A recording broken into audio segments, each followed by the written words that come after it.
नमस्कार. तर आज आपण बनवणार आहोत झणझणीत अंड्याचा रस्सा. चला तर बघूया. त्यासाठी सर्वात अगोदर मी ते धणं आणि खोबरं भाजून घेतलं आहे. ते भाजून झाल्यानंतर मी ते कांदा परतायला टाकलेला आहे. कांदा परतताना मी त्याच्यात 2 ते 3 मिरची, 7 ते 8 पाकळ्या लसणाच्या टाकलेल्या आहे. हे चांगलं भाजून घेऊन थंड करून त्याचं वाटण तयार करायचं आहे. मी या वाटणात भाजकी डाळीचा वापर केलेला आहे, तुम्ही बघू शकता. त्यानंतर मी इथे उकडून घेतलेली अंडी आपण अशी फ्राय करून घ्यायची आहे. एकदा अंडी फ्राय झाली की त्याच्यानंतर अंड्याच्या रश्श्याची तयारी करायची आहे. तर सर्वात अगोदर तेलामध्ये कढीपत्ता घालून आपण तयार केलेलं वाटण घालायचं आहे.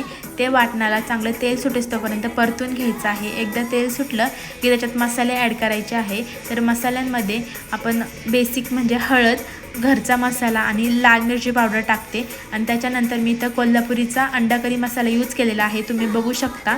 त्याच्यानंतर मीठ घालायचं आहे चवीनुसार आणि त्यानंतर आपण फ्राय केलेली अंडी घालायची आहे. अंडी घालून झाली की आपल्याला जेवढा अंड्याचा रस्सा लागतो त्या प्रमाणात आपण गरम पाणी करायचं आहे आणि ते गरम पाणी आपण या रश्श्यात टाकायचं आहे, म्हणजे या कालवणात टाकायचं आहे. आणि हे टाकल्यानंतर आपण मस्तपैकी अशी वरून कसुरी मेथी टाकायची आहे. त्यानंतर आपल्याला तयार आहे झणझणीत अंड्याचा रस्सा. आणि असं मस्तपैकी भाकर चुरून खायचं आहे, नाही का. आणि मस्तपैकी तुम्ही या खायला. तुम्हाला कसं वाटलं अंड्याचा गावाकडील अंड्याचा रस्सा नक्कीच मला सांगा. Thanks for watching.